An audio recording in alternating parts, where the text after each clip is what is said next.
नमस्कार दोस्तों। मार्च महीने की कुरुक्षेत्र मैगजीन का टॉपिक है रूरल डेवलपमेंट और खासकर इस साल के बजट में रूरल डेवलपमेंट पे किस तरीके से सरकार ने फोकस किया है। तो चलिए पहले एक कोटेशन पढ़ते हैं, उसके बाद आर्टिकल बाय आर्टिकल डिस्कस करेंगे इस पूरी मैगजीन को विद ऑफ कोर्स एमसीक्यू।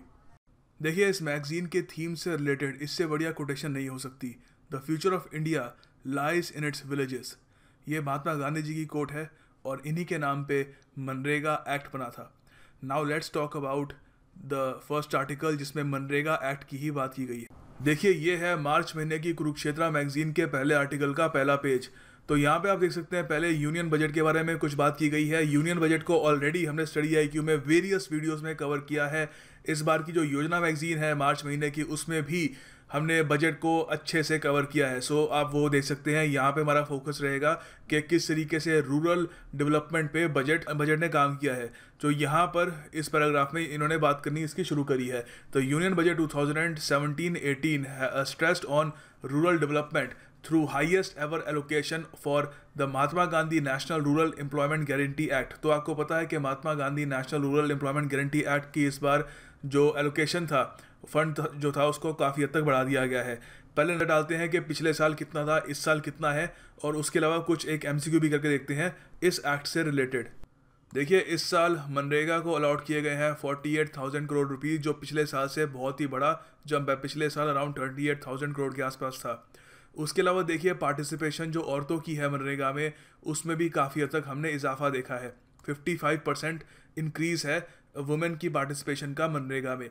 आगे बढ़ने से पहले मनरेगा के बारे में कुछ जान लेते हैं, एक एमसीक्यू करते हैं ताकि थोड़ा रिवीजन भी होता रहे हमारा। देखिए, आपके लिए एक बहुत ही इंटरेस्टिंग यहाँ पे एमसीक्यू है।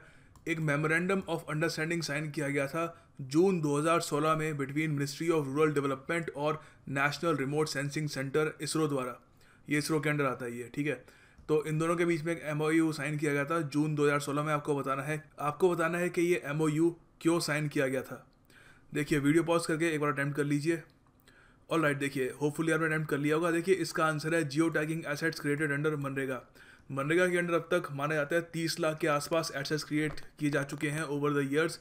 तो इन पे एक तरीके से सरकार उन पर नज़र रख पाए और देखे कि किस तरीके से उनको यूटिलाइज़ किया जा रहा है, एसेट्स बनने की स्पीड क्या है, उस सब के लिए सरकार ने ये एमओयू साइन किया है। सो ये बहुत ज़्यादा इंपॉर्टेंट एक एमसीक्यू है हमारा। जो अभी प्रीलिम्स आ रहे हैं यूपीएससी के, उसमें इससे क्वेश्चन आ सकता है। देखिए, थोड़ा सा इस एक्ट के बारे में जान भी लेते हैं सिंस हम इसके बारे में बात कर ही रहे हैं इतनी। तो बेसिकली एक इंडियन, ये मनरेगा बेसिकली एक इंडियन लेबर लॉ है और साथ में सोशल सिक्योरिटी मेजर भी है। जब इसको इनिशियली इंट्रोड्यूस किया गया था तो इस सरकार ने कहा था कि शायद ये दुनिया का सबसे बड़ा सोशल सिक्योरिटी मेजर है और इसमें बेसिकली आपको राइट टू वर्क मिलता है, ठीक है। और एटलीस्ट 100 दिन का, हालांकि जो रिपोर्ट्स आई हैं उससे 100 दिन का बहुत कम लोगों को मिल पाता है, ज़्यादातर 45 डेज तक का मिल पाता है। तो बेसिकली इसमें अनस्किल्ड मैनुअल लेबर लोग करते हैं और उसके बदले उनको कुछ ना कुछ पैसे मिल जाते हैं जिससे अपना वो लाइवलीहुड जो है वो आगे चला सकें। आगे देखिए, कुछ और यहाँ पे एडिशनल इन्फॉर्मेशन है। अराउंड 182 मिलियन बेनिफिशरीज हैं इस मनरेगा के और 15% जो है ये इंडिया की पॉपुलेशन है। 182 मिलियन मतलब 15% इंडिया की पॉपुलेशन। और ये तो मैंने आपको बता दिया था कि ये आता है मिनिस्ट्री ऑफ रूरल डेवलपमेंट के अंडर। आप कमेंट सेक्शन में बताइएगा कि मिनिस्ट्री ऑफ रूरल डेवलपमेंट के इस वक्त मिनिस्टर कौन है, ठीक है, कमेंट बॉक्स में बताइएगा। उसके अलावा देखिए, 50% जो मनरेगा का काम है वो रूरल इंफ्रास्ट्रक्चर से रिलेटेड है। उसमें टॉयलेट्स भी आते हैं और जो 23% है वो रिलेटेड है to building assets for marginalised communities. उसके अलावा 65% जो है of all the works undertaken under the programme are linked to agriculture and allied activities. तो जो 65% जो काम है इस पूरे मनरेगा का, उसमें देखिए ज़्यादातर फोकस होता है एग्रीकल्चर और एलाइड एक्टिविटीज़ के ऊपर। आगे देखिए, इस आर्टिकल में लिखा है कि it is expected that the agricultural sector will grow at a rate of 4.1% in the current financial year. तो 4.1% की ग्रोथ रेट से उम्मीद की जा रही है कि हमारा एग्रीकल्चर सेक्टर आगे बढ़ेगा।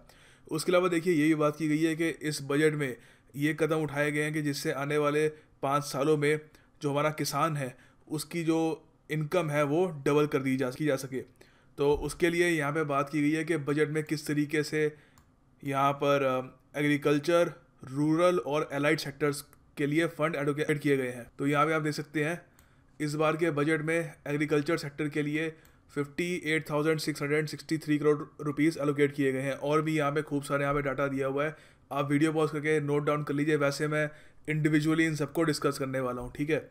और आपको ये भी बताना चाहिए कि इस बार जो टोटल यहाँ पे रूरल एग्रीकल्चर और एलाइड सेक्टर्स के लिए जो एलोकेशन है बजट में, वो 25% ज़्यादा है compare to last year.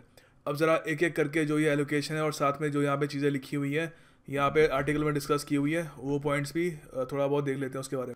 Enhancing institutional credit. देखिए इस बार के बजट में एक बहुत ही इंपॉर्टेंट स्टेप्स लिया गया है। पहले तो देखिए आपको ये तो पता ही होगा कि ज़्यादातर जो फाइनेंशियल इंस्टीट्यूशंस हैं जो खासकर रूरल एरिया में, वो फार्मर्स को लोन देने से कतराते हैं, क्योंकि उनको लगता है कि अगर जो वो लोन दे रहे हैं वो वापस नहीं कर पाए तो उनके जो नॉन परफॉर्मिंग एसेट्स हैं जो ऑलरेडी बहुत सारे हैं वो और ज़रा बढ़ जाएंगे। तो ये इस नॉन परफॉर्मिंग एसेट्स की एक्यूमुलेशन को रोकने के लिए वो ज़्यादातर क्रेडिट प्रोवाइड नहीं करते, और अगर वो क्रेडिट प्रोवाइड नहीं करेंगे तो सीधी सी बात है किसान आगे तरक्की नहीं कर पाएगा। तो इस प्रॉब्लम को सॉल्व करने के लिए इस बार जो एग्रीकल्चरल क्रेडिट जो है 2017-18 का वो फिक्स कर दिया गया है 10 लाख करोड़ तक का, ठीक है। पहले था ये 9 लाख करोड़। ये बहुत ही इम्पोर्टेंट डेवलपमेंट है, ये याद रखिएगा। अभी थोड़ा सा और इसको इलेबोरेट करता हूँ। देखिए फार्मर्स को क्रेडिट पहुँचाने के लिए सरकार ने सबसे पहले तो कदम उठाया है। पहले तो उनके लिए 10 लाख करोड़ का क्रेडिट प्रोवाइड करने का उन्होंने सोच लिया है, 1 लाख करोड़ बढ़ा दिया है। उसके अलावा जो PSEs होते हैं उनको भी रिवाइव मतलब पुनर्जीवित करने का, उनको री एनर्जाइज करने का सरकार ने डिसीजन लिया है। अच्छा आप कहोगे PSEs क्या होते हैं, वो भी समझाया मैंने, ये सारा मैगजीन में दिया हुआ है, ये डिटेल में नहीं दिया हुआ, तो मैं आपको अच्छे से एलैबोरेट करके बता रहा हूँ। तो देखो PSEs की पहले बात तो फुल फॉर्म होती है इसकी प्राइमरी एग्रीकल्चरल क्रेडिट सोसाइटी, ठीक है, PSE। ये एक सबसे छोटा सबसे बेसिक कोऑपरेटिव क्रेडिट इंस्टीट्यूशन होता है इंडिया में, बिल्कुल जो ग्रास रूट लेवल पे काम करता है, ग्राम पंचायत और ग्राम विलेज के। तो यहाँ पर अगर मैं कुरुक्षेत्रा का जो यहाँ पे लिखा हुआ है ये रीड करूँ तो यहाँ पे लिखा हुआ है कि at the grass roots level where banks cannot reach the primary agricultural cooperative societies is the most formal source of providing institutional credit to the marginal and small farmers. तो देखिए जहाँ पे ग्रास रूट लेवल बिल्कुल जो सबसे basic level का जो farmer होता है, जिसके पास इतने पैसे नहीं होते, इतना इसको एक्सपोजर नहीं होता, वहाँ तक काफ़ी बार जो बड़े बड़े इंस्टीट्यूशंस होते हैं वो पहुँच नहीं पाते। तो PSEs को एक काम दिया जाता है कि वो ग्रास रूट लेवल पर जो छोटा और जो मार्जिनल फार्मर होता है वहाँ पर उस तक पहुँचे और उसको क्रेडिट की फैसिलिटी प्रोवाइड करे। तो ये बहुत ही लंबे समय से ये जो PSEs काम कर रही थी। The societies are in turn finance by district level central cooperative bank. So district level central cooperative bank ज़्यादातर इनको फाइनेंस करते थे। मगर आगे यहाँ पे लिखा हुआ है कि कुछ टाइम पहले अचानक से PSEs को लोगों ने इस्तेमाल करना बंद कर दिया। ये कुरुक्षेत्र में भी ये लिखा हुआ है कि but over the years these institutions due to one or the other reason have lost their significance as the source of credit. तो ये जो इन्होंने सिग्निफिकेंस खो दी अपनी PSEs की, सरकार इसको रिवाइव करना चाहती है। कैसे रिवाइव करेगी अभी बताता हूँ आपको। देखिए पहली बात, PSEs को रिवाइव करने के लिए सरकार ने डिसीजन लिया है कि national agricultural bank for agricultural and rural development NABARD को काफ़ी हद तक कंप्यूटराइज किया जाएगा, और जो इंटीग्रेशन है इन 63,000 फंक्शनल कोऑपरेटिव सोसाइटीज़ की ये करी जाएगी, ताकि एक तो पहली बात तो ये इंटीग्रेटेड होंगे, कंप्यूटराइज्ड तरीके से इंटीग्रेटेड होंगे, तो इन पे सरकार आराम से नज़र रख सकती है, इनकी जो ट्रांजैक्शंस हैं वो देख सकती है कि किस तरीके से ये परफॉर्म कर रहे हैं।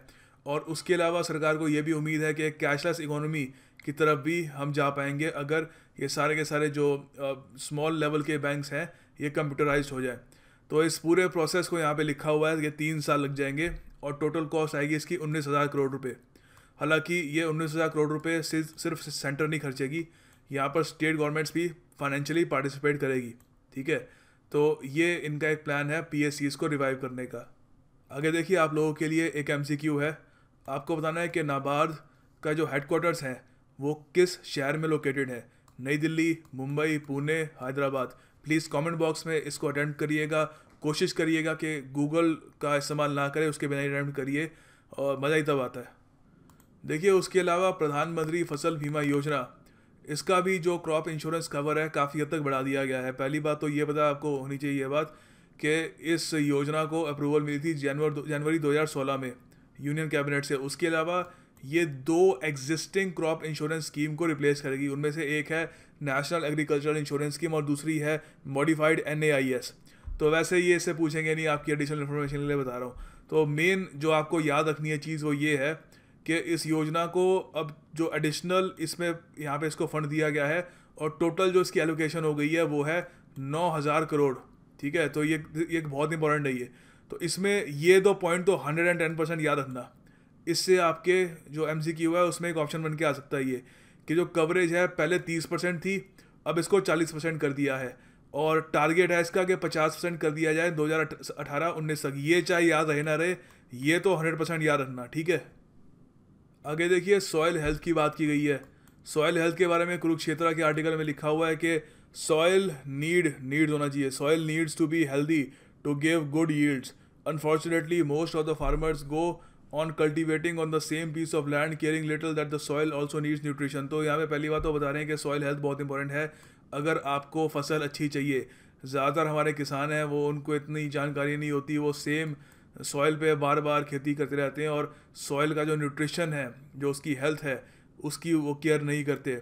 The result is that after some time soil becomes deficient in different nutrients and gives poor yields. तो इवेंचुअली क्या होता है कि जो फसल होती है वो कम होनी शुरू हो जाती है, जिसका इवेंचुअली जो नुकसान होता है वो फार्मर ही सहता है। तो इस प्रॉब्लम से निपटने के लिए इस बार के बजट में क्या किया है, ये कृषि विज्ञान केंद्र जो होते हैं, अभी इसकी फोटो दिखाऊंगा कि कृषि विज्ञान केंद्र कैसा दिखता है। तो कृषि विज्ञान केंद्र के अंदर इन्होंने एक प्रोविज़न किया कि सॉइल टेस्टिंग मिनी लैब्स होनी चाहिए।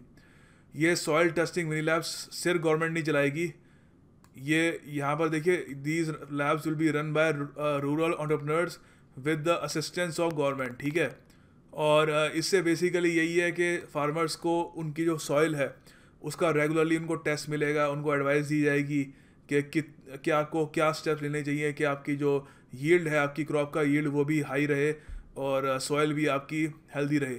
तो this is a very important initiative. अच्छा देखिए, ये है कृषि विज्ञान केंद्र, इसका मॉडल है, ये ऐसे होते हैं। इसके अंदर एक मिनी सॉइल हेल्थ लैब बनाई जाएगी जहाँ पर फार्मर्स जा सकते हैं और अपनी सॉइल की हेल्थ के बारे में उनको पूरी जानकारी दी जाएगी। आगे देखिए, फार्मर्स के लिए ई-नाम के अंडर जो अभी मंडीज़ हैं उनको भी काफ़ी हद तक एक्सपैंड करने की बात की गई है। अभी ई-नाम के अंडर आ रही हैं 250 मार्केट्स।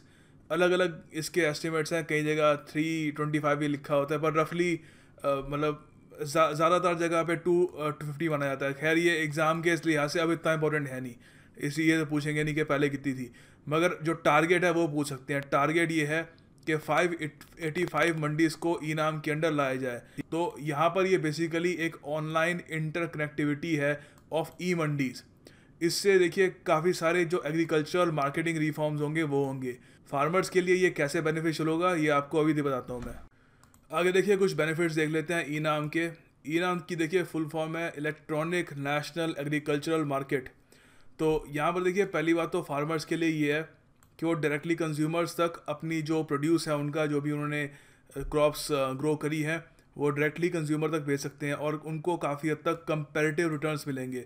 तो जो ये सरकार का एक एम्बिशन है कि फार्मर्स की जो इनकम है उसको डबल करना है आने वाले सालों में, उसमें ई-नाम का एक बहुत ही सिग्निफिकेंट रोल होगा। उसके अलावा लोकल ट्रेडर्स के लिए भी काफ़ी अच्छा ही है, क्योंकि ई-नाम से उनको एक बहुत ही बड़ा एक लार्जर एक्सेस मिलेगा नेशनल मार्केट का फॉर सेकेंडरी ट्रेडिंग। उसके अलावा देखिए स्टेबल प्राइसेस भी होंगी और अवेलेबिलिटी टू द कंज्यूमर, मतलब जो प्राइसेस की फ्लक्चुएशन है, कई बार होता है प्याज बहुत ज़्यादा महंगा हो जाता है फिर काफ़ी सस्ता हो जाता है वगैरह, वो नहीं हुआ करेगा। प्राइसेस काफ़ी हद तक स्टेबल रहेगी because of e-NAM. Dairy infrastructure development, all right. देखिए पहले तो आपको काफ़ी यहाँ पे एक इंटरेस्टिंग डेटा बताता हूँ। इंडिया दुनिया में नंबर 1 है in terms of buffalo population. तो सबसे ज़्यादा जो बफेलो हैं दुनिया की वो इंडिया में है। उसके अलावा सेकंड है in the population of kettles and goats, और उसके अलावा थर्ड है in the population of sheep. तो यहाँ पर कुरुक्षेत्र मैगजीन का जो आर्टिकल है इसमें यहाँ पे बताया गया है the alarming size of the dairy industry in the country can be gazed from the fact that the country stands first तो ये फर्स्ट फिर यहाँ पे ये बताया गया इसके बारे में। तो बेसिकली जो हमारी डेयरी इंडस्ट्री है इंडिया की, बहुत ही तेज़ी से बूम कर रही है और उसको प्रॉपर इंफ्रास्ट्रक्चर चाहिए ताकि ये जो डेवलपमेंट है वो सस्टेन कर पाए। तो इसके लिए सरकार ने काफ़ी सारे यहाँ पे इनिशिएटिव्स लिए हैं। पहले तो ये है, for the development of infrastructure in this sector a dairy and infrastructure development fund under NABARD worth 8,000 crore rupees for the next 3 years has been setup. ठीक है, तो 8,000 करोड़ का एक इन्होंने फंड बनाया है अंडर नाबार्ड। ये बेसिकली जो हमारी डेयरी इंडस्ट्री है जो बहुत तेज़ी से बूम कर रही है उसको सपोर्ट करने के लिए बनाया गया है।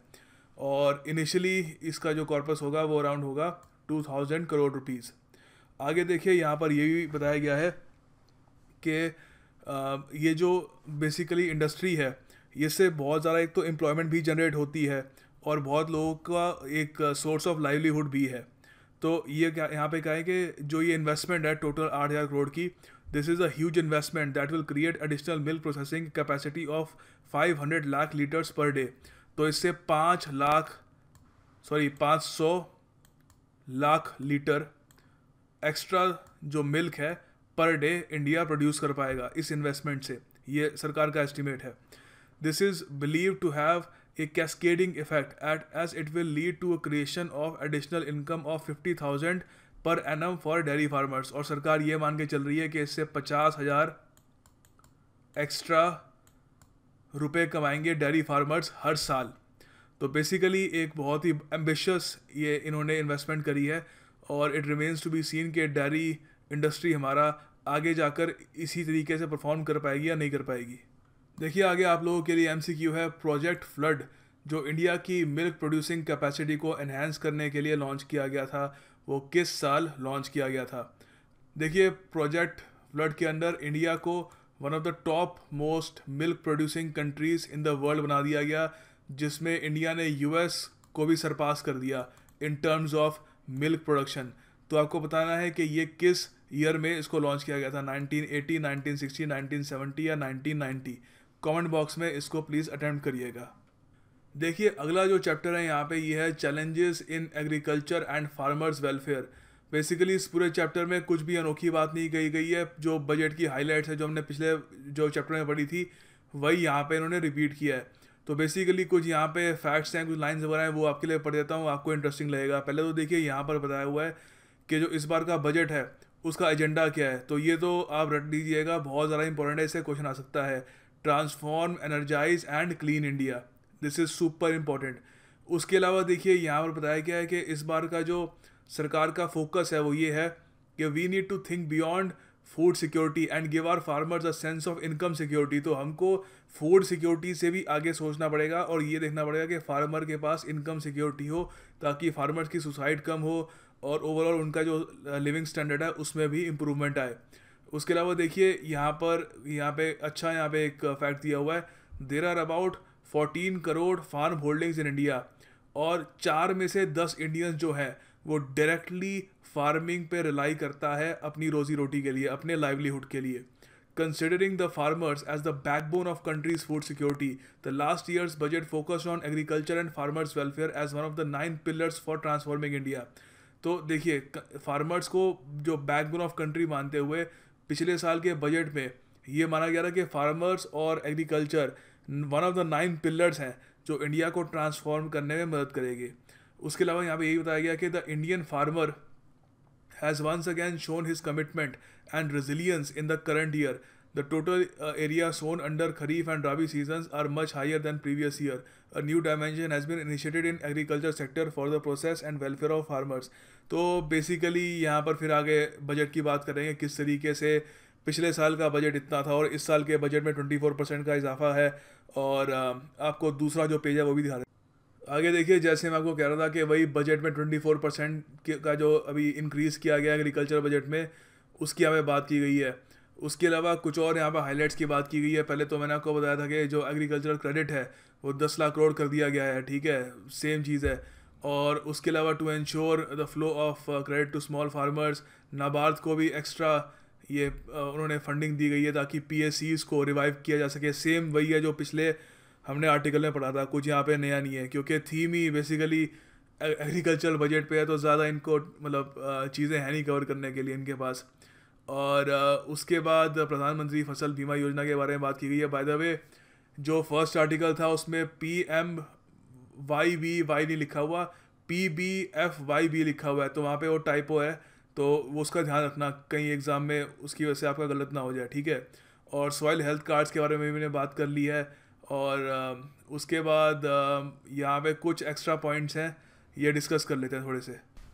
आगे देखिए, यहाँ पे वही बताया कि नाबार्ड के अंडर 40,000 करोड़ का एक इरिगेशन फंड बनाया गया है, ताकि जो पानी की कमी होती है, काफ़ी बार इरिगेशन में काफ़ी प्रॉब्लम होती है फार्मर्स को, उसको काफ़ी हद तक सॉल्व करा जा सके। उसके अलावा हमने ई नाम के बारे में बात करी ली है, नेशनल एग्रीकल्चरल मार्केट के बारे में। अभी इसमें 250 मार्केट इसमें कवर होती है, एक्सपैंड करके 585 का टारगेट है। इसमें assistance up to 70 lakh will be provided to every e NAM market. तो आपको ये भी पता होना चाहिए, ये आपके जो यूपीएससी एग्ज़ाम के ऑप्शन में आ सकता है कि 75 लाख की जो है एक रकम उनको प्रोवाइड की जाएगी एवरी ई नाम मार्केट को, ताकि वो establishment for cleaning, grading and packaging facility, इससे काफ़ी हद तक वैल्यू एडिशन होगा ऑफ फार्मर्स प्रोड्यूस। तो बेसिकली यही है कि फैसिलिटीज़ अच्छी प्रोवाइड की जाए, ठीक है, अकाउंटेबिलिटी हो, ट्रांसपेरेंसी हो, और अबव ऑल फार्मर्स का जो प्रॉफिट है वो इंक्रीज़ हो, ठीक है। तो इसके अलावा इस पूरे आर्टिकल में कुछ एडिशनल इन्फॉर्मेशन नहीं दी हुई।